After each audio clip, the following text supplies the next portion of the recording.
The Nectar of Devotion is a summary study of the Bhakti-rasāmṛta-sindhu, which was written in Sanskrit by Śrīla Rūpa Gosvāmī Prabhupāda. He was the chief of the Six Gosvāmīs, who were the direct disciples of Lord Caitanya Mahāprabhu. When he first met Lord Caitanya, Śrīla Rūpa Gosvāmī Prabhupāda was engaged as a minister in the Muslim government of Bengal, India. He and his brother Sanātana were then named Dabira Khāsa and Sākara Mallika respectively, and they held responsible posts as ministers of Nawab Hussain Shah.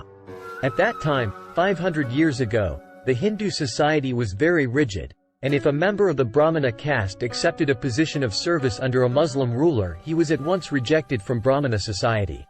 That was the position of the two brothers, Dabira Khāsa and Sākara Mallika.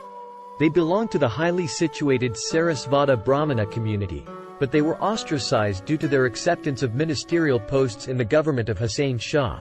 It is the grace of Lord Caitanya that he accepted these two exalted personalities as his disciples and raised them to the position of Gosvāmīs, the highest position of brahminical culture. Similarly, Lord Caitanya accepted Haridāsa Ṭhākura as his disciple. Although Haridāsa happened to be born of a Muslim family, and Lord Caitanya later on made him the ācārya of the chanting of the holy name of the Lord. Hare Kṛṣṇa, Hare Kṛṣṇa, Kṛṣṇa Kṛṣṇa, Hare Hare, Hare Rāma, Hare Rāma, Rāma Rāma, Hare Hare. Lord Caitanya's principle is universal. Anyone who knows the science of Kṛṣṇa consciousness and is engaged in the service of the Lord is accepted as being in a higher position than a person born in the family of a Brahmana. That is the original principle accepted by all Vedic literatures, especially by the Bhagavad Gita and Srimad Bhagavatam. The principle of Lord Caitanya's movement in educating and elevating everyone to the exalted post of a Gosvāmī is taught in the Nectar of Devotion. Lord Caitanya met the two brothers Dabira Khāsa and Sākara Mallika in a village known as Ramakeli in the district of Malda, and after that meeting the brothers decided to retire from government service and join Lord Caitanya. Dabira Khāsa, who was later to become Rūpa Gosvāmī, retired from his post and collected all the money he had accumulated during his service.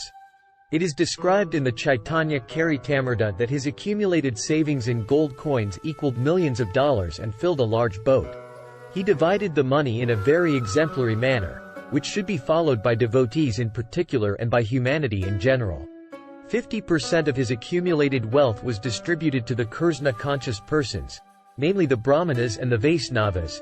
25% was distributed to relatives, and 25% was kept against emergency expenditures and personal difficulties.